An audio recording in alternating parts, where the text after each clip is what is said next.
Good morning, everybody. Wow, you got so quiet. I like that. I feel like I have the power. I've got the mic anyway. So welcome to day 2 of Block by Block. It's really great to see you here. A couple of logistics things I want to mention. The Wi-Fi actually does work. The instructions are on the back of the program. It takes a little persistence to get on there. So my suggestion is if the site, the Loyola site is not coming up on your browser, shut down your browser, restart your computer, and keep trying, because it worked for me, and I think most of you are now on, so that's great. And we'd love it if you want to use that capability to tweet and blog and whatever about what we're doing today. Today's format is going to be, we're going to be in here as a group this morning for a couple of presentations, panel discussions, and then in the afternoon we'll do breakouts. And just before we break for lunch, Jeffrey's going to walk us through where the breakout rooms are, because we've been shifting a little bit on the room numbers. And lunch, it'll be open. We're not going to have anybody speaking or whatever. We'll be having lunch here, so you guys can just hang out with each other. That'll be a great time to catch up. Also want to ask you to start coming up as the day progresses with ideas for tomorrow morning for the unconference part. Tomorrow morning we have about an hour when we first get together where we can do small groups around topics that you folks want to talk about that aren't part of the program. And what we found in the past is as the day goes by, you folks identify maybe a breakout leader that you want to have more time with, or you bring something to the table that you've been doing that others would be interested in talking about. I put some of those big Post-it sheets up on a couple of places on the wall, and please put your ideas and who you are, who's proposing the idea. When we get back together at the end of the day, we'll look at what we've got and figure out what we're actually going to do. We have a good number of breakout room possibilities, so we can do a fair amount tomorrow morning, depending on what you want to do. One unconference breakout that we already have scheduled is from the Night News Innovation Lab, and there, Rich Gordon's going to talk a little bit about what they're doing, what they want to do tomorrow. Great, thank you very much. Hey, it works. So you can press the red button down, you can talk into the mic, and you don't need to yell. I and my colleagues, Jordan Young and Ryan Graff, will be here. Our purpose in being here is actually to show you guys some stuff that we've been working on in the Night News Innovation Lab. We will have a table out there in the lobby. It's not quite set up yet, that we'll basically try to staff during the breaks and during lunch. And either there or at the breakout session tomorrow, we're really looking for your input. A number of the ideas that we actually have been working on the past year are projects that were inspired by last year's conference. We're really looking for your feedback on the things that we're working on and other ideas, basically new technologies that would help you be more successful. So that's why we're here, and we're looking forward to sharing some of our ideas and getting feedback. Thanks a lot. Great. Thanks, Rich. Okay, to get us started today, I want to introduce Rusty Coates. He's going to moderate a panel, and I'm going to let him introduce the panelists. I want to say a couple words about Rusty. The program that we have this time at SuperCamp is a ton of what you're going to get out of this is thanks to Rusty and his team. Rusty put together SuperCamp, Block by Block SuperCamp, which is, as you know, has been going on for the better part of the last year. We started with 12 publishers involved in SuperCamp, and as Rusty, and his team can tell you, worked with them, intensive mentoring. And the point wasn't just to pick out 12 publishers and help them. The larger point was to pick out publishers who we thought represented the challenges of the larger group and try to figure out how to help address them on a wider scale. And so what we have in a lot of the programming today is a result of SuperCamp. And coincidentally, when you all voted sessions, when I interviewed many of you to ask for your ideas for sessions, and then you voted, they lined up really, really well. So I'm feeling really, really good about the program, and we'll be asking for your feedback. But hopefully meet your need. Rusty is an old digital guy. He's not old, but he's an online news guy. I sometimes think, I think Rusty was probably building websites when I thought the internet was for email. He's been at it that long. He's also a revenue guy. And, you know, he's worked primarily in his career with, you know, large media companies, several, in, you know, very important positions. But he's really taken the time the last year or two to really focus on your needs and to really get behind what you're trying to do. So I just really want to thank Rusty for lending his expertise to you guys. So, Rusty.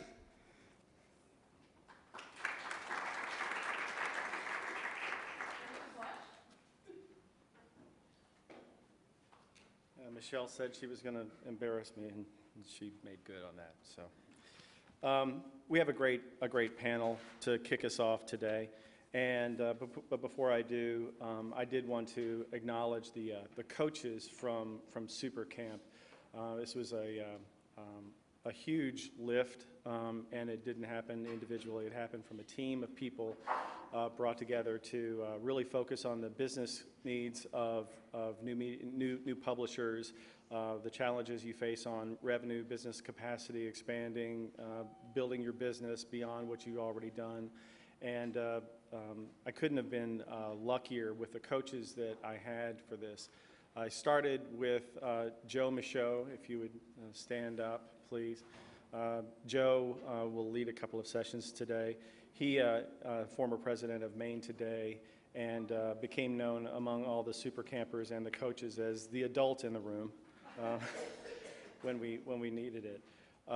Next is Eleanor Sipple, who heads up sales for EW Scripts and is going to rock your socks in her session following this one on the art of the sale. No one knows how to close a sale, hold a sale, and keep a client better than Eleanor, and really motivated a lot of folks through the SuperCamp experience. And the last is Emily Lowry of the Magic City Post. Emily is kind of a hybrid. She came from old media at Gatehouse and then Buffalo, and then started her own gig at Magic City Post down in Birmingham. And the shorthand on Emily from the coach's perspective is sooner or later we're all going to work for Emily because she really gets it. So what you're going to see out of the curriculum today and out of the report outs of SuperCamp is really the result of their work. I was just lucky enough to be able to herd the cats. And as far as the report out, after this session, out in the hall, you'll see something that looks quite a bit like this. And it's the full report out on SuperCamp, some of the methodology, the learning, some of the forms we used for all of this, which will be, I think, very instructional and useful for you guys if you put them to work. One of the things we said at SuperCamp was, you know, there are a lot of business forums, there's a lot of business books, there's a lot of philosophies around how to run your business and attack it. The key is to pick one and to use it. And not just read it in a book and say, oh, that's quite nice. It's kind of like the difference between watching a P90X commercial and actually doing it. And with that, I would like to bring up my panel. I'm very lucky to have this panel with us. Our point today is going to be pivot points, and I'll explain that when they come up. So if I could get David, Denise, Tracy, and Amy to come on up, I'll do proper introductions. And then we'll get on with this.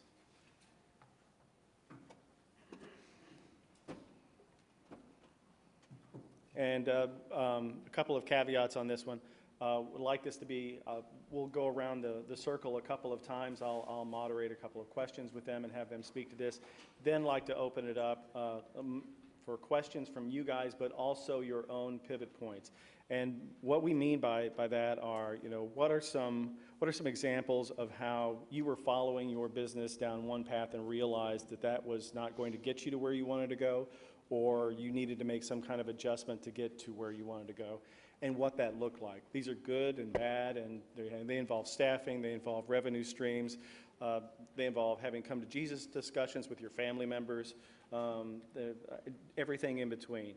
The other caveat is if there's a lull in the conversation, I'm going to hold this up and take your photo with this. This is the gecko that my stepson Luke makes me take on all my trips, and so I have photos of this gecko in San Francisco and Los Angeles and New York, and now you'll get the photo too.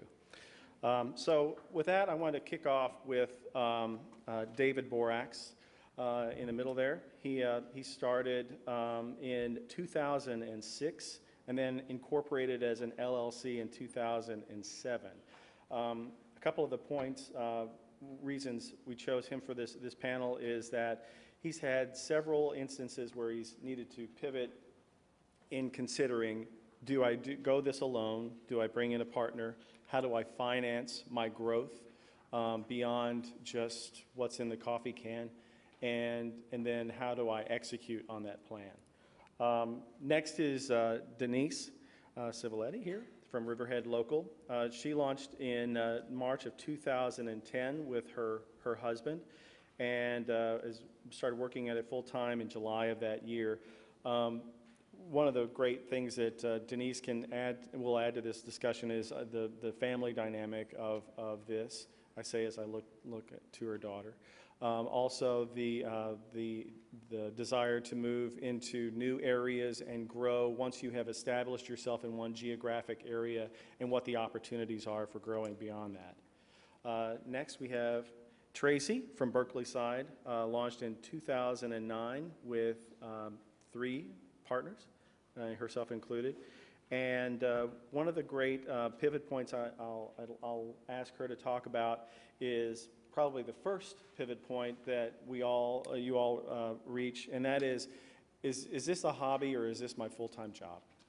And how do I now act like this is my full-time job and move on from there? And then Amy Sink, she started in 2009 and set up an LLC. Finding a way as a solo operator to sell ads, write stories, do design, all of this, I think, very insightful for all of us in how you spread yourself thin but not too thin in being a one-person operation, and how you can avail yourself to some of the resources in your area to help you get to the next level. So now that they're all introduced, and you can also read their bios in your flyers, I would like to go to Tracy first and have you tee off on hobby or business and how that decision point came and where you went from there. Okay. Hi, everybody. Can you hear me? Is this on? Right. So I'm Tracy. Berkeley side is, I'll just give you a little debrief on Berkeley side. There were 3 of us who launched it, all journalists, in 2009 in Berkeley, California. We didn't launch it as a business. As Rusty said, it was 2 of us originally, my husband and I, just had this, it was really a whim, and I'm sure this is true of a lot of people here in the room. It was, why isn't anybody covering the city in any depth? And, so then it was like, well, let's just do it. And so we started doing it was a blog, and we just did a few, some posts on what was going on in the city. And what happened very quickly was we got traction, and people started reading us. We were helped actually along the way, because one of the people involved originally was, as well as myself and my husband Lance Noble, was somebody who was very well known in the community, actually quite well known nationally, and he was involved. And he had a huge reach in terms of outreach and Twitter followers, and that sort of put us on the map very quickly. But we really didn't know what we got ourselves into. I mean, we just thought we had a little blog that we would do as a side hobby, that, we all were working as journalists and doing other things. So but just once the readership started to appear and we saw how many people were grateful and sort of welcoming of what we were doing, we did reach this pivot point, which was, what are we doing with this? Are we going to make it a real business? Are we going to continue? Does that mean we're going to stop doing what we're doing right now, which was, in my case, was freelance writing. My husband was working also as a business, still is actually, as a business consultant. So I guess and I'd love to say that we did it all terribly, in a terribly organized way, and we sat down and wrote business plans and modeled, but we didn't do any of that. We just thought, no, we enjoy doing this, let's give it a shot. And the business plan did come later, but and then we very quickly brought on a third partner, a friend and journalist. All of the people that we've brought on have been people we've known well, and we've trust, and they're people that, you know, we get on with, which I think has helped a lot. We're probably just about to make our first hire on the reporting side, and again, we know this person very well. We trust her. We know that she can do the job. Hopefully she's going to come on board. I'll probably find out today. So that was our first pivot point, and I think you know, all I can say is it's probably the most pivotal pivot point, because it's what starts everything. You know, it sets you up on this crazy journey which we're all embarked on. Great. Denise, I'll go to you next. Running a small business with my wife, I'm kind of appreciative of a dynamic of real mom and pop shops. Can you talk about your first decision to go full time with this, and how you talked about this with your spouse and your family about how, yeah, we're going to move all the chips to the middle of the table on this one? Riverhead Local started with a big argument between me and my husband. So you're probably a little bit familiar with that, because I had left community journalism. I was co-publisher of a small group of weekly newspapers on the East End of Long Island in New York, and I took a job at the local hospital as the vice president for foundation and external affairs, and I hated it. Peter, my husband, wanted to launch this website, and I knew that, oh, sorry. We should have a whole session on husband and wife Husband teams. and wife team, right? We got a therapy session. And I knew that I would be consumed by it. Like, he was like, I'm going to do this, you don't have to, you know, it was going to be a visual, photo-based website about our community. And I had spent many years in the newspaper business thinking about the web, worrying about the web, wondering what it was going to do to our business. And I knew that there was no way I was not going to get involved in this up over my eyeballs, and that's exactly what happened. So he likes to say we had a huge fight, like late December 2009, and maybe even New Year's Eve, I don't know. But and the next morning he woke up and I had a site built. So that sort of set the tone. But I worked at it sort of around my regular workday at the hospital, and every now and then when there was breaking news during my regular workday at the hospital, I knew when we very quickly gained traction, we very quickly gained local businesses who we discovered were very eager and hungry for opportunities to advertise online locally, because they didn't really exist. I knew that there was something to this, and that we could make a living at it, and decided to take the plunge. I made the decision actually in April, but stayed in my job until July, in part because I was rebuilding and redesigning the hospital's website. Great. Now, Amy, you set out on your own, like a lot of folks in the room, recognizing that there was a lack of coverage in the area, and rushed into that need, and now found yourself as a one-woman show on all of this as a business. Talk a little bit about how you rushed in and set it up, and then how you found some resources, technical resources and otherwise, to help you get to the next level so that you weren't shouldering all of it yourself. I started, can you hear me? I started in 2009, the same story. There was no one covering my community. And, okay, can you hear? Oh, okay, can you hear me now? Okay, so when I started in 2009, there was no news coverage of my community. And so, like the others, I decided I would do it. And I knew I could build an audience, and I wasn't working full-time. I have 2 little kids, and I was freelancing. So for me, it wasn't a matter of quitting one job to do this, to start a business. I was looking for opportunities and trying to build a freelance business, and kind of was working all that in. But what happened was I quickly did build a pretty big audience, and well, for my community, it's about 6,300 houses, so it's a small place. But I had a lot of readers, and they would tell each other what, did you read it, Corona Del Mar today? And it sort of kind of trickled out really organically. Oh, Maybe it needs to come up. I don't know. We'll take it. Okay. thank you. Sorry, I don't know. Can you I hear? think it's on, right? Yeah, it's on. I think you just need to put your...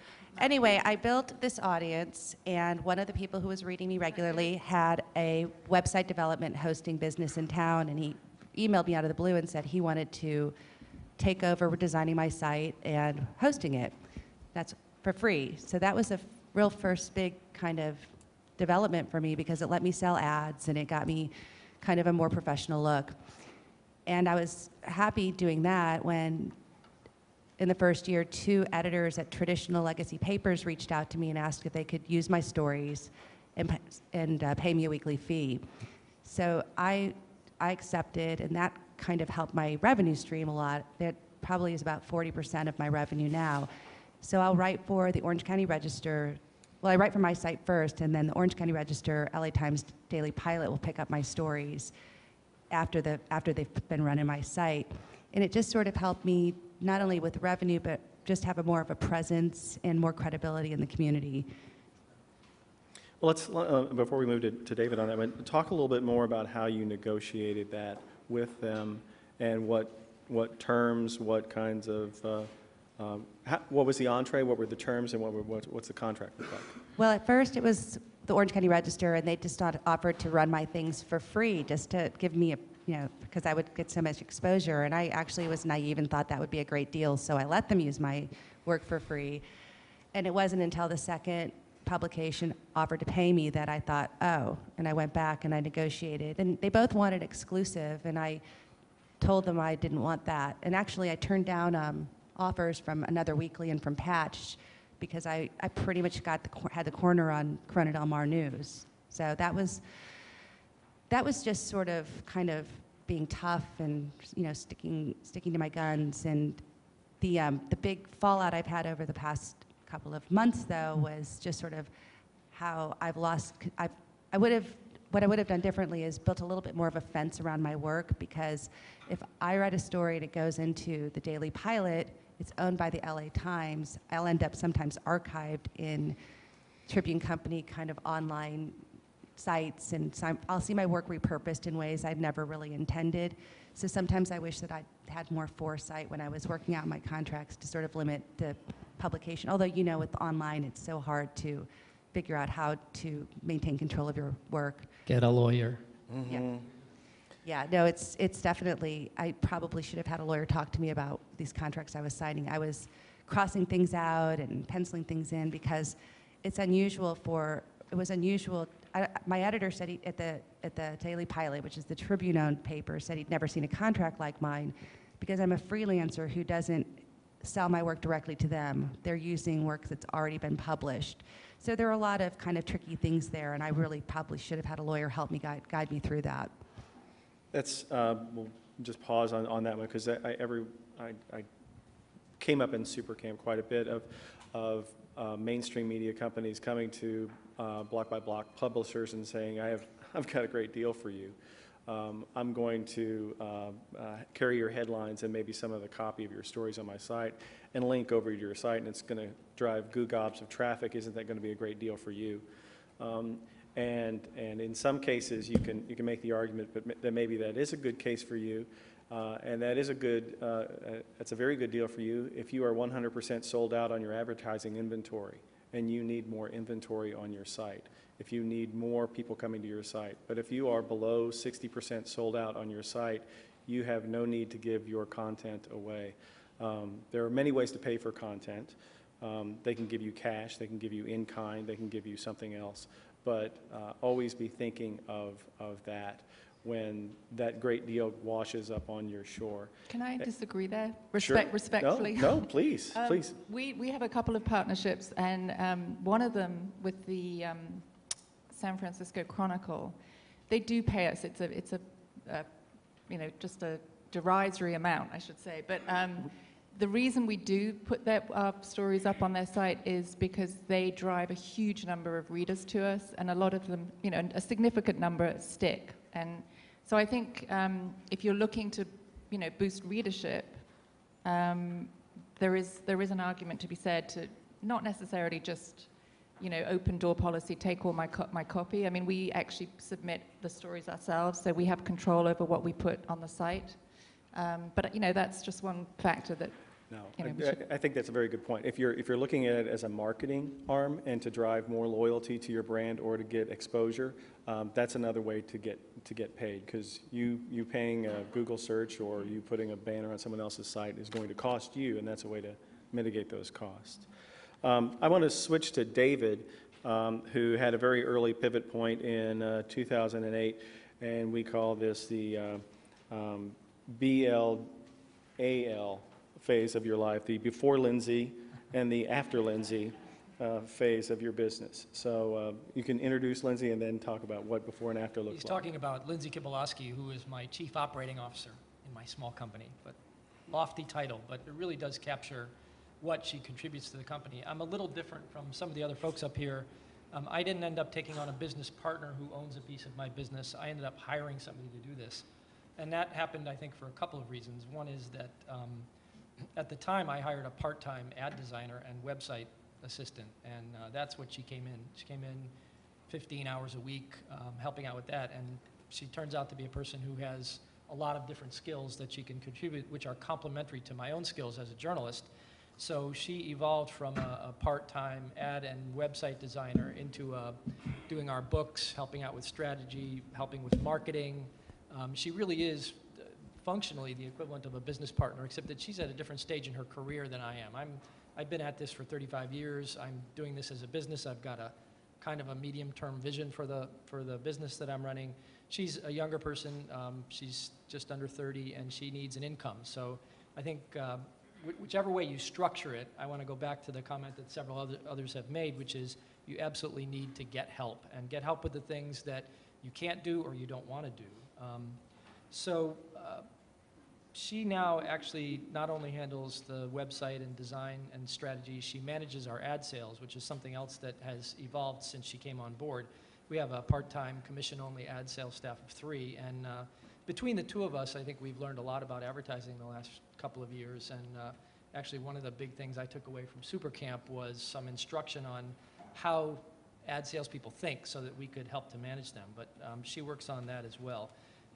After Lindsey arrived, we also developed our first business plan, and that a business plan is a document, but it's a lot more than that. It's a plan. It's a chance for you to think through all the things about your business that you're trying to do. You have to think about where your revenues come from, how you're structured, and all that. And it's not a one-time document. It's a living, evolving document. And having another person on board with me forced me to think about, what is her role, what is my role, where are we going with all of this? And she now helps routinely with projections for growth, and we expanded last year into a second town over, and she was involved in helping us figure out what we thought we could do there, adding an employee, how much revenue it would take, how much revenue we could bring in. Lindsey also is the person over the past 6 months who brought about a major change in the way we sell our advertising. We went from selling, as I describe it now, like the way a newspaper sells it. We had a front page advertising slots, and we had inside slots, and you could buy ads on one of our sites or another of our sites. And I was thinking about it completely the way that newspapers do. Would you like to buy an ad on my sports page? That sort of thing. And we, partly in response to our advertisers and in response to our ad reps and in our business needs, Lindsey came up with this brilliant and simple idea that we should run our ads across the entire site. So now, instead of looking at ourselves as 2 sites or 2 sites with inside pages, we sell ads that run on every page that we publish. They rotate across every page. And so our advertisers get access to all of our readership, which is between 50 and 60,000 unique visitors per month right now. So again, I can't say enough about how important it was for me to get somebody else in the office with me thinking through things that either I wasn't thinking about or that she brought a different perspective to. And it's made a huge difference in the sustainability of our business. So let me stay with you on that one, because the going from all by myself to me and mini-me is huge. That's a leap of faith. That's a leap of economics. What kind of wet finger in the wind did you put up to know that now was the time for you to do that? It was a little bit serendipity and a little bit calculation. At the time that I went out looking for somebody to do ad design for us, I actually had started getting some inquiries. Somebody else mentioned, and then after 18 months, somebody called me up and said, could they put an ad on the site? Pretty much the same thing happened to all of us, I think. So I was starting to take advertising that just came in the door, and I was doing it myself. I have design skills as well. And it was working out okay, but as those numbers began to grow, I realized, you know, I don't want to do this. I want to stick to the news side. I still had this idea, and I still have this idea that there should be some kind of a wall between the news side and the ad side. So it was a conscious decision to find somebody else. I happened to run into her. She's the daughter of a good friend of mine, and she had those specific skills that I needed at that moment. So brought her in, really just not thinking of it as a partner or as a key employee. Okay. And then she just, you know, as I say, she grew into the role of Chief Operating Officer. So. Okay. Now, Denise, and after this, I'd like to open it up a little bit. But Denise, your editorial sales wall is a gender wall. You do the editorial, and your husband does the sales. But there's a lot of nuance around that, and other contractors, part-time employees. Can you first talk about what your business looks like as far as the people, and some of the decisions at each point to add, subtract, move in those directions? While my husband primarily does the sales, and I'm in charge of editorial, there is a lot of crossover because we both run the business, and we're both involved in marketing decisions. Mm-hmm. And you really can't, I mean, have to come to the realization at some point that you really can't have effective sales without effective marketing. You need to market your business to have a presence that you can then sell to people. You have to be in front of them. So we both do that. And it's just, you know, I mean, it's a small, it comes in handy sometimes when people might complain about, why did you cover this, or, you know, where he can say, my wife, you know. But it really isn't as sacrosanct as it traditionally was in legacy media, at least where I came up. We made the decision to bring on a part-time, well, we hired a freelance graphic designer to do ads for us, and that morphed into hiring her part-time. She works about 20 hours a week. She does ads. She does, thanks to the coaching by Joe and Eleanor through SuperCamp, we decided to bring her on as more of an advertising assistant for my husband to keep him, like salespeople all need someone to help them get and stay organized. Well, you'll learn that dealing with salespeople, the skills that they have that make them good salespeople are not necessarily skills that make them people that follow up with paperwork and, you know, forms and contracts and things like that. All those important things, they often need help for that, with that. And my husband's no exception, so she kind of transitioned into that role for us. We have been able to hire some pretty good stringers for editorial content. I have not yet pulled the trigger on actually hiring someone as an employee for reporting and writing, but I have a couple of people that I'm interested in doing that with, and I see that as something that I think will come to fruition in 2013. Okay. And I lied, I'm going to ask one more question and then open it up. But this is for everybody. So you're all LLCs? No. You're not an LLC. What are you, an S Corp? Or? Yep. Okay. S Corp, you're an LLC, LLC. Yeah. All right. Investment and investment into it usually comes out of your own investment, but then there are other investors who sometimes want to come along. Start with you, Tracy. You've had some folks who came along and wanted to invest in you, and then pivot then to you, David, because you explored that for your own exploration or expansion and came up with some other conclusions. Mm-hmm. Yeah, so I just took a phone call one day, and this chap said, I love what you're doing. Are you looking for investors? And I sort of said, well, yes, of course. You know, I really, honestly, this was a totally new concept. We had not thought about taking investment.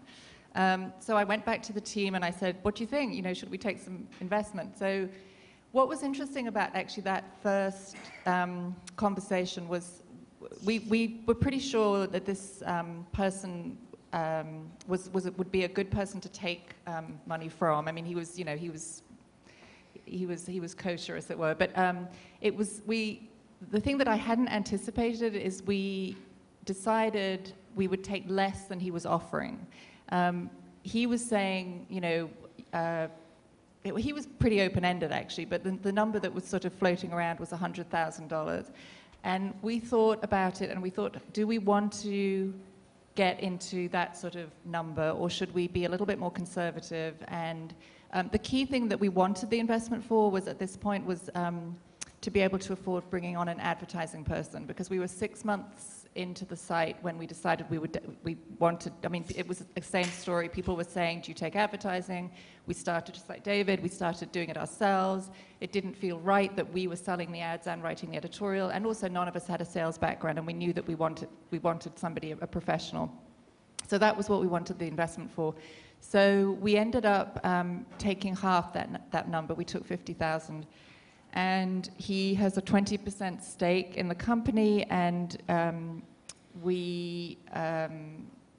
he's actually very relaxed about when he gets the money back. And his motivation was that he just loved the site. He thought it was a great community service, and I think he's been a very valuable partner to have, because he's also a great sort of sounding block. If we have some issues on the business side, we often, you know, ask him for advice or just get his take on it.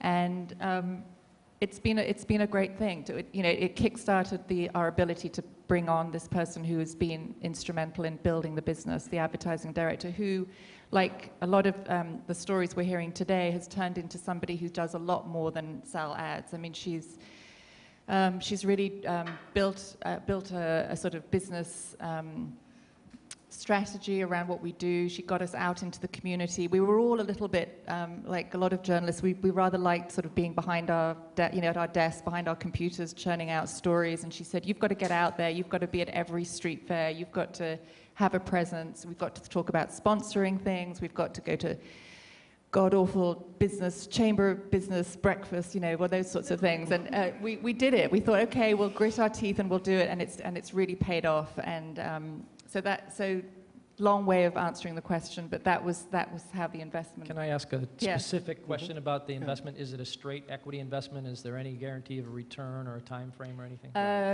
No guarantee and no time frame.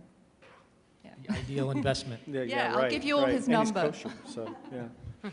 So David? Well, we actually were faced with a situation of wanting to expand in 2010. We are in a small town in North Carolina, north of Charlotte. It's Davidson College is there. The site was very successful. Traffic grew tremendously. Advertising was ramping up, and decided that, is this it? Is this what I'm going to do? Am I going to stop here, or should I try to see if I can do something more with this? And there's a natural market area where we are. It's called Lake Norman, and there are 4 or 5 towns there. And I have this longer range vision that we might have one of these sites in each one of these towns that will try to cover the local issues in each one. And there's also regional stories that we can do that touch all of them. So it makes some sense to look at this maybe as a small network in a market of about 150 to 200,000 people. So we began planning in 2010 to go to Cornelius, which is the next town over. Davidson is 11,000 people. Cornelius is 25,000. So we saw potentially a greater opportunity there. So the next question is, how do you finance something like that? We were just a little bit above break even in Davidson at that point, but not enough to finance the expansion organically. So we were going to have to make some kind of a reach. And I began thinking about and asking people and talking to business advisors about how do you get money for this sort of thing. And I went to a couple of the local banks. I said, can you give me a small business loan? And 2010, 2011, the economy was not doing so well, and we all know that banks are still pretty tight with their cash. On top of that, on top of the fact that they're not really lending too much, we don't look like anything they've ever seen before. We don't. There's not an industry with a track record. There's not standards for expected returns that you can get. We're all we're all making that up as we go along here. So The lending officers that I talked to were pretty befuddled at what we were, and they said, well, come back to us in a year or two when you have numbers you can show us. And I actually had brought numbers that I could show them, but it just wasn't enough. They want more. So looked like a bank loan wasn't going to be a possibility. I talked to some private investors, and that actually looked like it might be a possibility for us. They wanted either straight equity like that or a loan arrangement. It looked like the most likely thing I'd get would be a loan of 8 to 10% interest rate, which sounded a little bit high, but it would get us to that expansion that we wanted to do. The investors that I was talking to, well, somebody gave me some advice. He said, get a list of 10 or 15 people who you think are possible investors and go call on all of them. And I began working my way through the list. I didn't get all the way to 15, but I talked to enough of them to know what it was I was looking at there. And then one of them said to me, you know, do you have any other place you can get money? And as any small business owner knows, sometimes you should look close to home for where you might find money. And it turned out that, well, my wife and I have a home equity loan with an interest rate of about 2.7%. And it's a little bit of a no-brainer. So now that I'm out shopping for money, I'm looking at price, and I'm thinking to myself, all right. And it did two things. One was, all right, this is the lowest cost money that I can get right now. And number two, it really forced me to think about my emotional investment in the business and my confidence in the business. I had to think, would I invest in this business? How could I sell it to another investor if I'm not ready to do this myself? And we were looking at an investment of about $30,000 that we wanted to do, and ended up deciding to go the home equity route. So I think you got to look at all your options and, you know, look at the cost of it, look at what you're giving up. I mean, in our case, we also were able to retain 100% of the company. When we go out for the next round of investment, we might be more likely to entertain an equity investor, but they're all options you have to think about. One of the things I liked, and why I really am grateful that you were so open about sharing that, why I like that story so much, is that when it came to investing your own money, you know, you were really investing your own money in this business in a meaningful way that if you didn't see the return was going to cause probably a long discussion first. Well, actually, let me say a little something about what we were touching on earlier. I couldn't do this without my lead investor, who is my wife. She actually, I started the business, I happened to be just back from a year's sabbatical in Asia with my family and was looking around for something to do. And she initially gave the go-ahead to play around with a few things. And I got involved in photography. I started working at the radio station in town, and I started this website, and they all sort of have worked out. But she gave me the go-ahead to, you know, not go back to work full-time right away. So that was the first thing that I got. And then when we got to this moment of investment, it was actually my wife who said, we have to do this. And so she, you know, I had to make my pitch to her about why I thought this might work. And we also had a business advisor we were working with. And after one of our meetings with this business advisor, you know, she said, we have to do this. So it's really important that you are involved with your primary partner, your spouse or whoever else is around you that helps you make these decisions and has a financial stake in it. So, and she's still on board. Very good. And I'm still married. Well, let's open it up, because each of you have specific can think on pivot points in your own site development, your own trajectory and journey on this one. I'm also interested in hearing what kinds of tools you have used to help you get there. As you heard from David, I mean, while he can probably charm his wife quite well, he probably needed a spreadsheet or two for that. To make that happen. So think in terms of those, and he mentioned a business advisor, very helpful. As you'll read from the SuperCamp report out, one of the things we found most important was the importance of having a lifeguard, of someone that you can bounce these ideas off of, someone who is not necessarily invested in your company, but is invested in your success and wants your success, and will give you honest feedback along the way.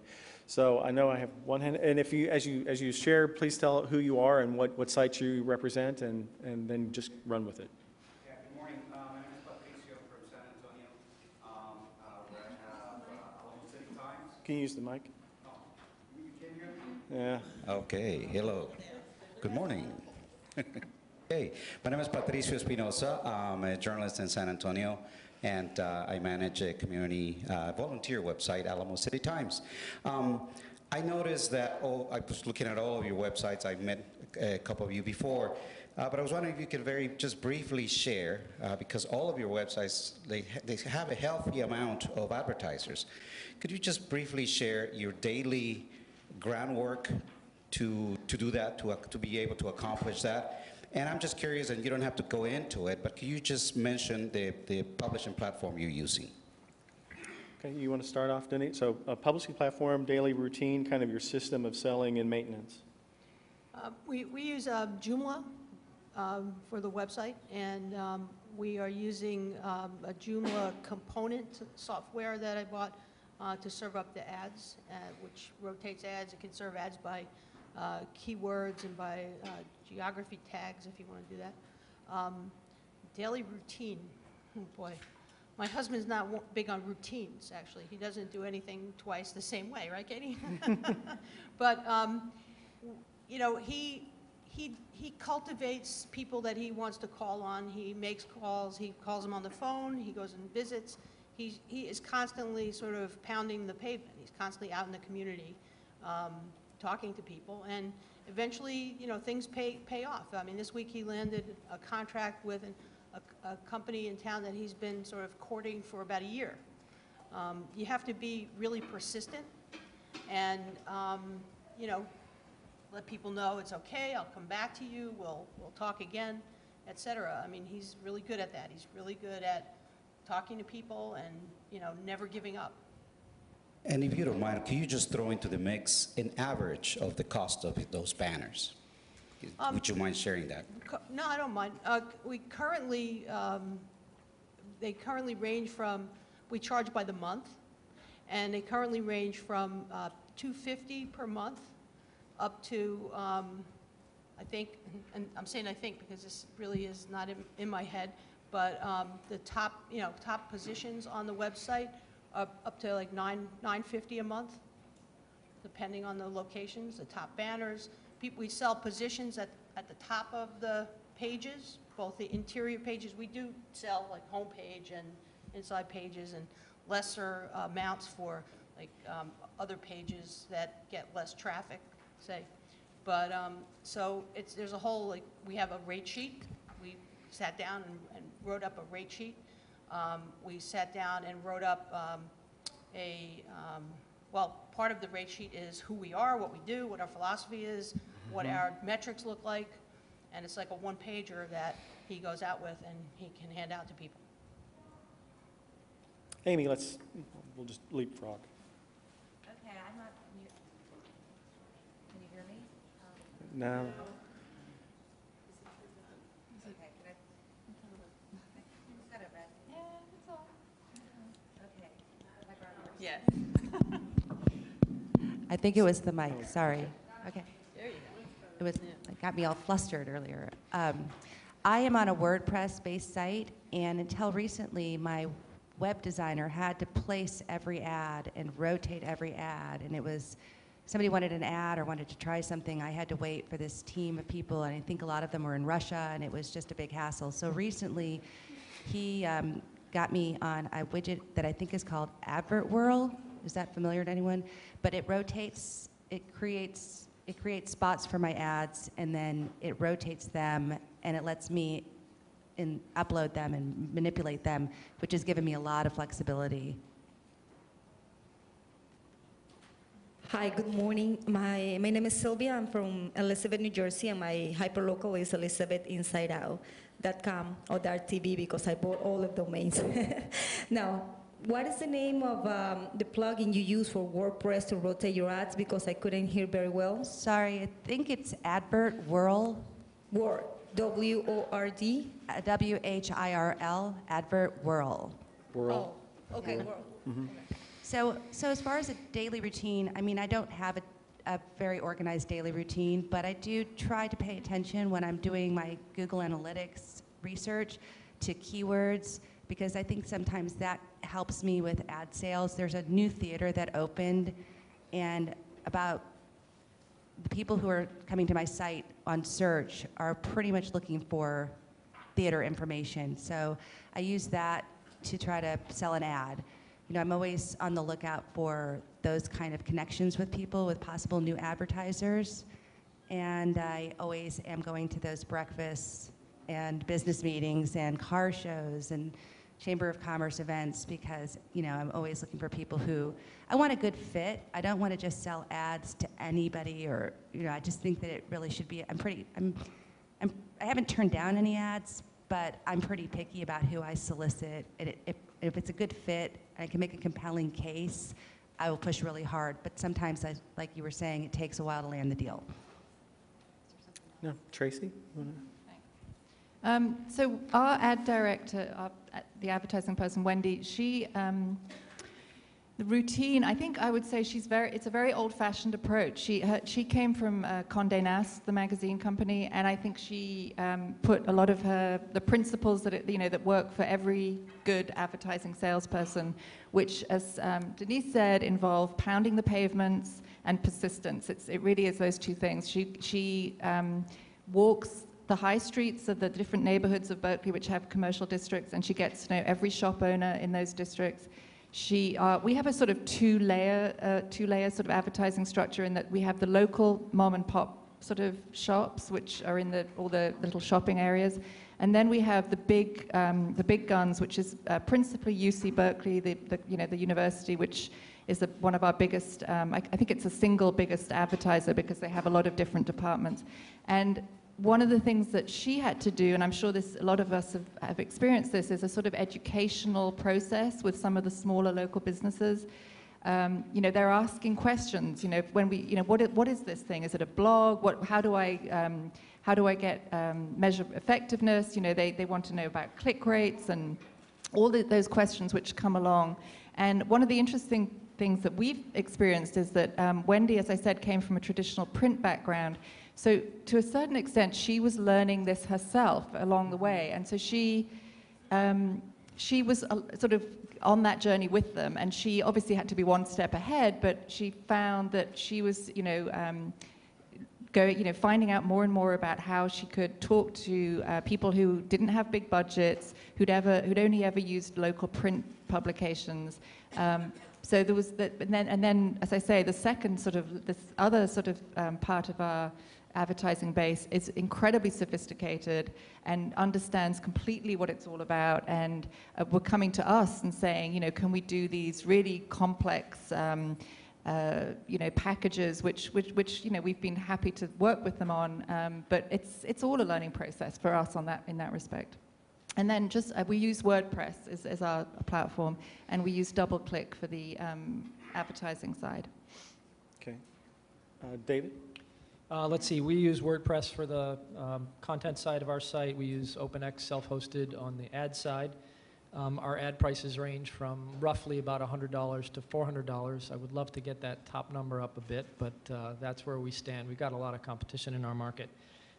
As for the daily workflow, let me just start by saying we have sales meetings with our ad reps about once a month, and then they are required to check in once a week with Lindsey, just updating on what kind of calls they've been making, what's in the pipeline, give us some visibility so that we know what's coming and can feed right back to them. It's not enough.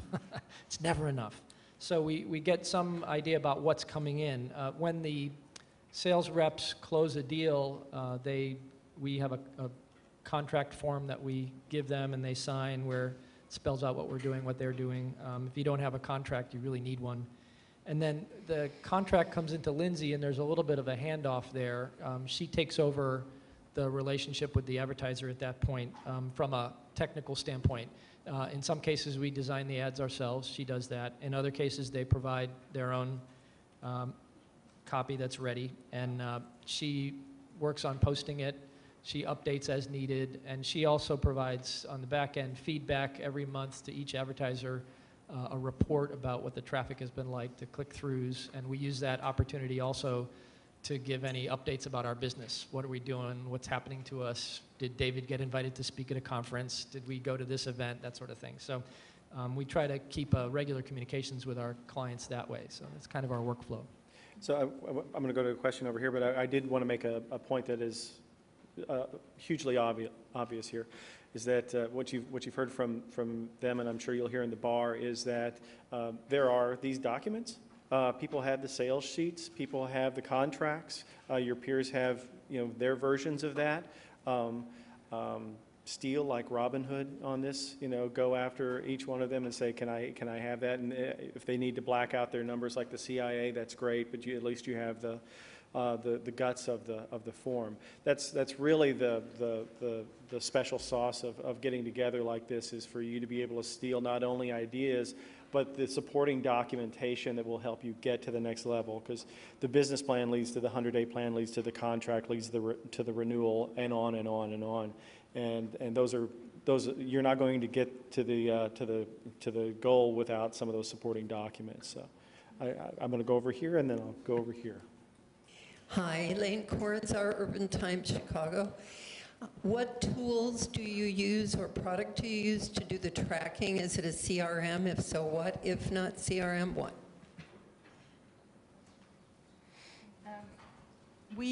That's a good question, because we're right in the middle of trying to figure that out ourselves. At the moment, it's Excel spreadsheets, and we very, very definitely need to upgrade to something more sophisticated than that. So we're looking at CRMs now, and I'd be very interested to hear any tips from people who have got something that works for them.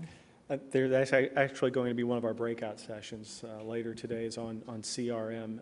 I think it's, and if you don't get to that, you can probably circle around with someone who's going to go to that. Did you use Lindsey is a spreadsheet whiz, so we do everything on spreadsheets, but we have added a couple of tools. For a while, we used Salesforce. Some of you may be familiar with that, and actually we had a hard time getting our Salesforce to use it. So we ended up ditching it and doing face-to-face meetings, and Lindsey keeping a spreadsheet was the most effective way. I'd like to get back to a point where we're using Salesforce, because that'll give me as the publisher a little more visibility. And then, I don't know if this fits in there, but we also use QuickBooks. Mm-hmm. Okay. Well, that's, again, like with business plans and business questionnaires, I mean, it's not a question of which one is the best one, it's the one that you use the most. So just use one. Just use one. Just use one, yeah. And there are free ones like Sugar and other ones out there to use too. Kevin, do you? I'll push the button. Okay, Kevin Davis from INN. I'm very interested in finding out on the local level, what kind of performance documentation do you have to give to your advertisers? What are your sales team committing to? What is the expectation they're setting? And then how are you measuring the effectiveness so that you get renewals? We provide people who ask for it with reports of page impressions and clicks and things like that. But the number one, far and away, most effective, results-oriented thing that can happen for your advertisers is everybody's talking about your website. And that's what happens. I mean, people call us up and ask to advertise on our site because they say, everybody's always talking about Riverhead Local in our community. It's a small town, and we are absolutely a player in that small town, and it's just a lot of word of mouth. I mean, that is more effective than any.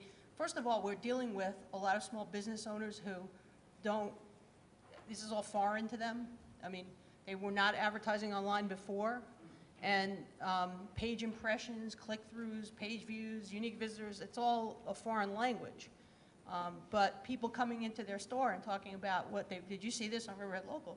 That's something they relate to better than anything else, and that to me is more valuable. And I just want to say that echo what someone else said was that just being everywhere all the time, that's like the name of the game if you're doing this. I don't know how people do this in a big city, but in a small town like our town, we're just everywhere. I mean, that was Peter and I sat down and we said, this is our strategy. We are going to be at everything so that every time somebody turns around, they're going to see Riverhead Local. We're walking billboards. I put a prop here today. I mean, you have to, you just have to be everywhere all the time and let people know that you're there. That's just, we kind of caught up with and maybe even eclipsed the 200-year-old, well, not quite, newspaper in our community. Because we were just everywhere, and they're sort of like absentee landlords. And that really goes a long, long way. Just a couple of points. I totally agree with you. Your best advertising, your best way into a business is when people are walking in there We've had a number of new businesses in our town where people have come in and said, are you going to advertise on davidsonnews.net? You need to be on davidsonnews.net. That's great advertising. The next question is, how do you take advantage of that? So our sales reps go in with a media kit, and a media kit, if you don't know what that is, it's basically an outline of what you offer with pictures and prices and your traffic numbers and all that. And I think at one time we had like a 12-page media kit, which, you know, we learn as we go here. And we're down to 2 sheets double-sided with an optional, with a one-pager that we can bring in if we need to. So a good media kit is important. I think last year we were all sharing media kits. This year we should all be sharing business plans. But anyway, I think a media kit is really important. And then, as I mentioned a minute ago, we do have a follow-up. Every month an advertiser gets an email with description of the traffic and all that. And it's important to keep that going. And your question was, how do we get renewals? I think if you do all of those things and the performance is good and your customer service with those business people is good, then I think you can get a renewal. Amy, did you have? I agree with everything that you're saying, but I do urge advertisers when they're creating their ads to have a call to action, so that would, if they want somebody to click through the ad onto their site, the ad has to tell them why they would want to do that. And I do also think that my site, most of my advertisers think about it as more of a sponsorship. They don't necessarily think that they're going to sell a house because they have a real estate ad on my site, but they are connected with Corona Del Mar Today and local news. My small town, people aren't going to click through necessarily on an ad to know where a restaurant is or what the menu is. They know, but they see it all the time, and it's kind of goodwill. Yeah. One of the things we did at even mainstream media companies was, in my past, was, with salespeople who wanted to go out and talk about click-through rates and all that kind of stuff, was to inform them that if you don't know what you're talking about, you should just stop talking. And they don't know what they're talking about by and large, and the people they're talking to really don't know what they're talking about, and basically what they're doing is talking themselves out of a sale.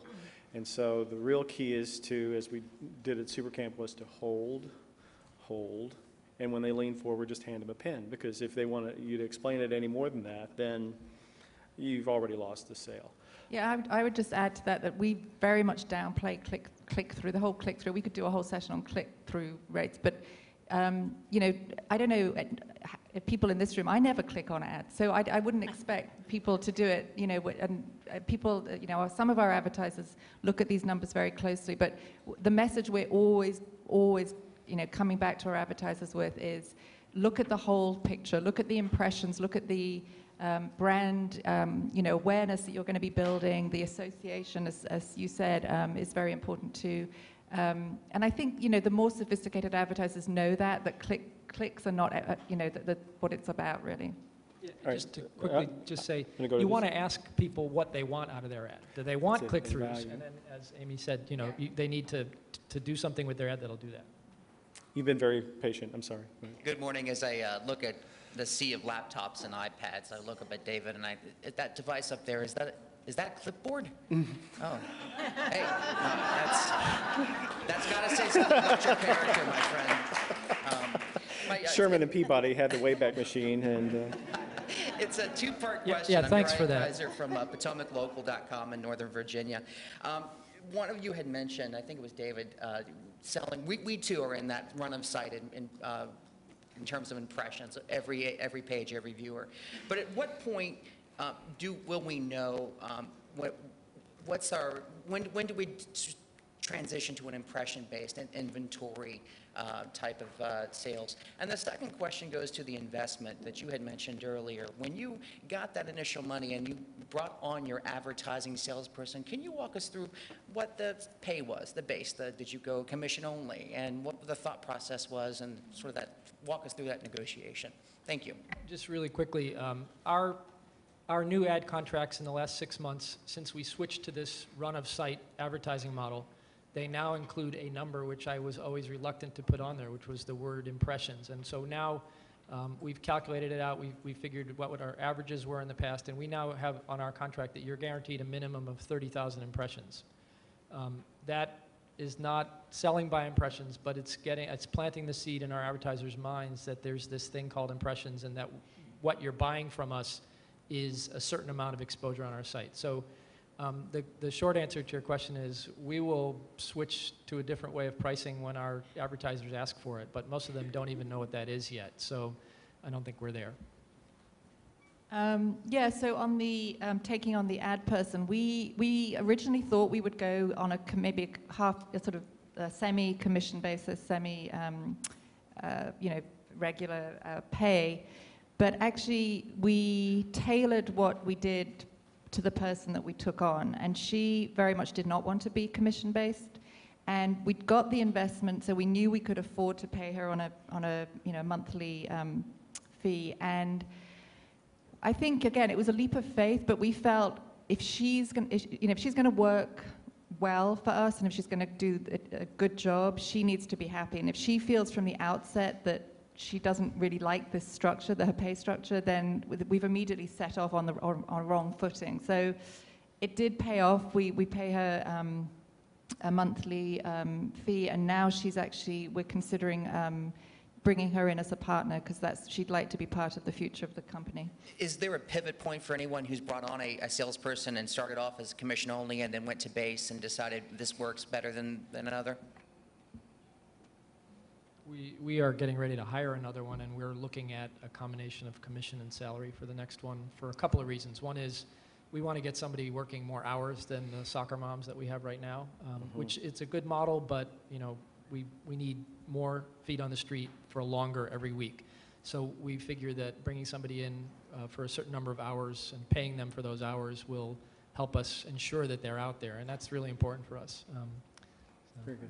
There's a question in the pink sweater, and then I'll work my way this way. Oh, thank you. I'm just curious, we're currently virtual, but I was wondering about office space and how do you tie in the office space to breaking even?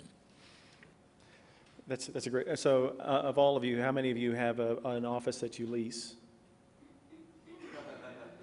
There's your answer for us. Yeah. Yeah? What? Oh, So Oakland Local has something that I'd recommend to anybody, and actually I'd also recommend thinking about this as a business that you could start with other people in the community.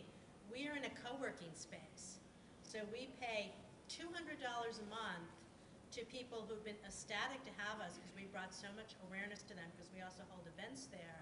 There's a conference room, there are tables, there are spaces. There might be 15 of us having a meeting. There might be me and a client in a room I've booked. There might be 2 people working at a table on a story.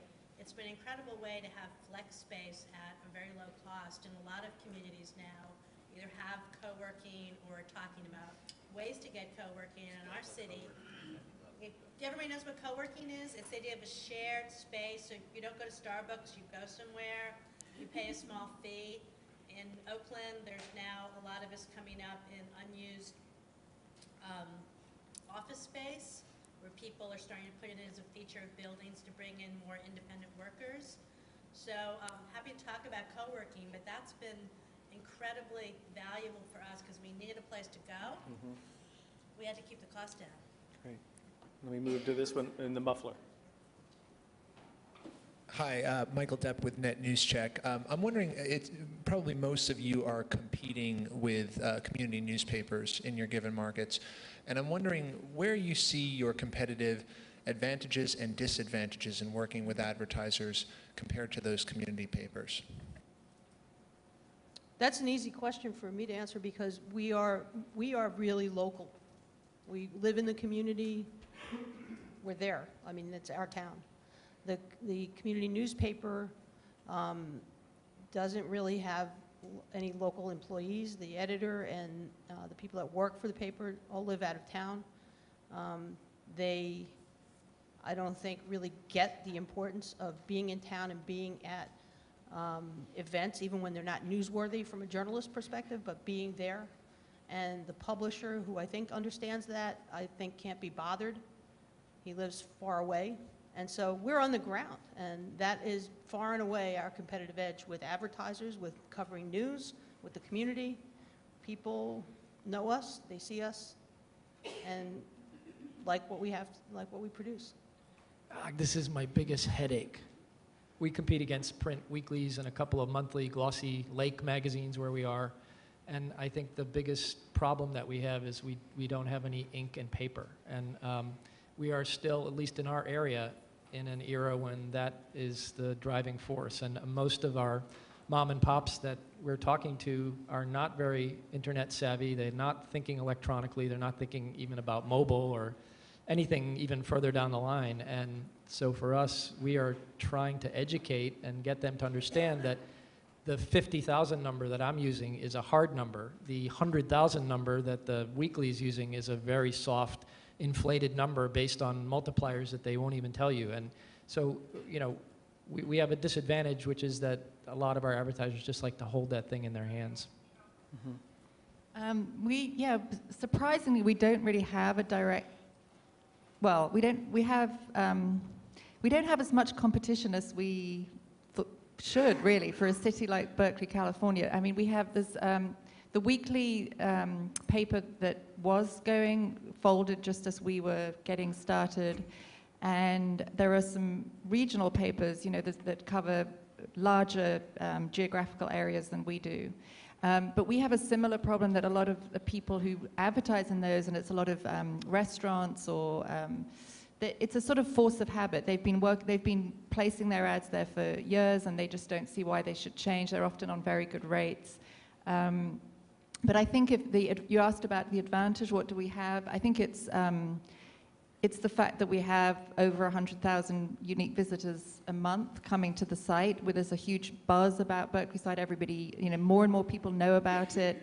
It's increasingly seen as the place to advertise partly because it's, you know, I say modestly good, and partly because there isn't a direct competitor that has that laser-like focus, like that Denise was talking about, that is totally focused on Berkeley and no other area, like the regional papers are.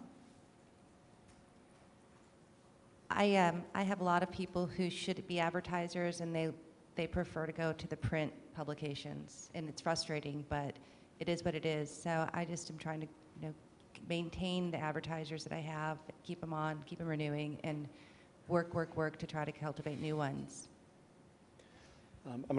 You had a question. You were very patient. Sorry, and I'll come to you afterwards. My name is Julio Sabater. I'm from Elizabeth Inside Out in New Jersey. And I have a bunch of questions, but I'll reduce myself to one for now, or at least a couple of them. One is, can you talk a little bit about the compensation package that you have with your sales team, and particularly how that relates to your intent for to gain their loyalty and consistency? As you said, they have to be out there on a daily basis, and how that compensation then is able to maneuver or to stimulate that kind of behavior, while at the same time having the restrictions in your cash flow.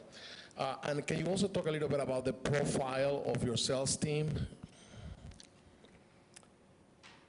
David, why don't you take the first crack? Well, as I mentioned earlier, we're actually commission only right now. We have 2.5 salespeople, but they don't add up to a full-time salesperson. So I've got several part-timers who are selling for us on commission only. I am actually seriously trying to move towards a mix of compensation, hourly plus commission, because in our case, it isn't working as well as it should, especially in the summertime.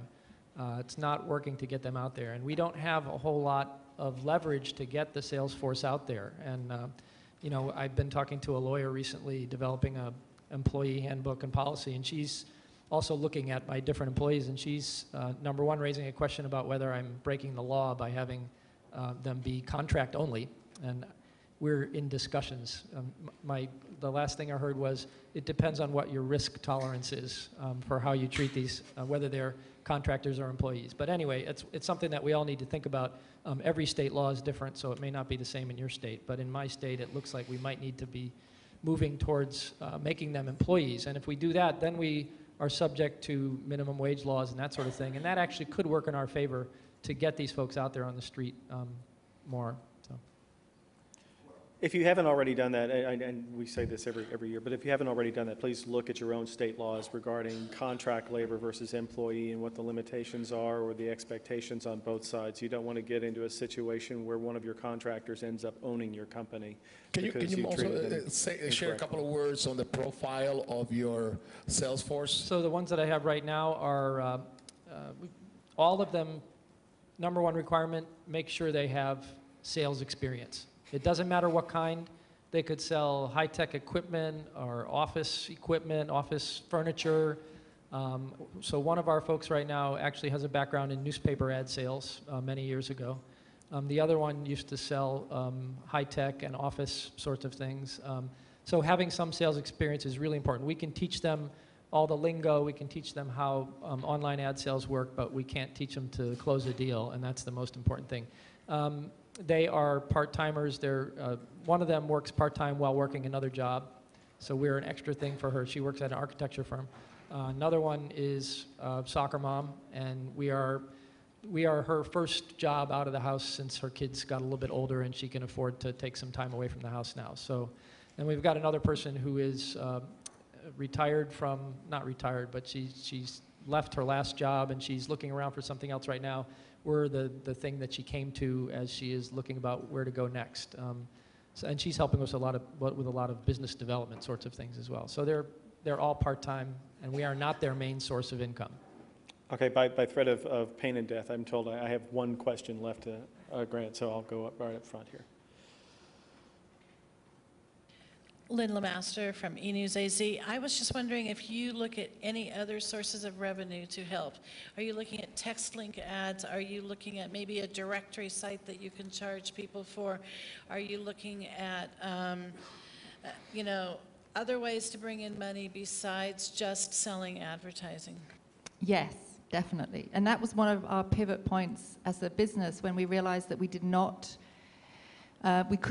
we were likely not able to be dependent solely on ad revenue, and we decided we would explore other revenue streams. And so currently, I would say roughly 80% of our revenue is advertising. 10% comes from events, because this is something that we're building. We've had, I think, 2 or 3 events so far, and we're actually building a sort of annual program of events. One of us on the team has the expertise. He's worked on, or still works actually, on programming big conferences. So we have that expertise on board. But also, I think even if you didn't, I think if you have a site which has built a presence in the community and a trust, events is something to really think about in the subjects. The first couple we did was about local businesses. We brought in local businesses to talk about some of the issues the city of Berkeley had over, how. I think the question on the sort of event was something like, the theme was how easy is it to do business in Berkeley? And we've done 2 local business events, and we're doing a big event in December, which we just announced on the site yesterday, which is bringing 3, Berkeley has one of the big advantages of Berkeley is it's got a lot of great writers and people in the literary world. We're bringing 3 writers, Michael Lewis, Michael Chabon, and Michael Pollan, onto the stage for the first time ever, actually. We're calling it the 3 Michaels. We've had this idea for 2 years. We've been ruminating on, wouldn't it be great if we could get the 3 Michaels on stage together? And we've pulled it off. We asked them, and they said yes. We were just so thrilled. And we're going to do it as a benefit, but we're also going to take some money from that. So events is going to be a growing business for us. It's going to be, we're hoping that 10% will grow substantially, so that we have more so that we're more diversified and not so dependent on banner ads. And then the other stream that we're pursuing very actively is membership, what we call membership, which is reader support. Mm-hmm. We are a for-profit, but we're asking readers to put their money where their mouth is. They love us. Do they want to see us survive and thrive? Just give us $5 a month, $10 a month, whatever. So we get donations too. So that makes up about 10% of our current revenue. It's a subscription payment. They need to learn that. Yeah, we started calling it subscription, and it was so confusing as a word semantically, because you can read Berkeleyside for free. Nobody needs to subscribe. So we're actually pushing it now. We're trying to make it a membership, and we're building a whole lot of benefits into that membership We package. call it a voluntary subscription payment on ours. And I've been, those three words go together in every email I send, and it's all over the site. But that accounts for about 15 to 20% of our revenues. I think it's a part that could actually grow in the future. 80 to 85% of our revenues come from banner ads, and we've made a little bit of money on web design. All right, well, with that, thank you all. You've been a great panel. Thank you for being so open and honest with everyone about the inside. I'm going to turn the microphone back over to Michelle and let her give you your logistics. Thank you, guys. Thank you. So, a little show of hands here. How many of you think you need a lifeguard right now? Okay. And how many of you have a lifeguard? Okay, so the have a lifeguard people, help out the don't have a lifeguard people. Help them brainstorm how they're going to get that, okay? The other thing, the lifeguard idea came from Janet and Rusty Coates. I think many of you have seen this document, Lessons of SuperCamp, online, but we've also got copies at the front table.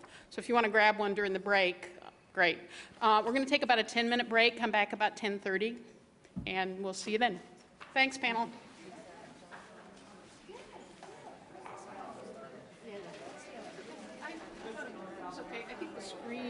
Yeah, I need to fix that too.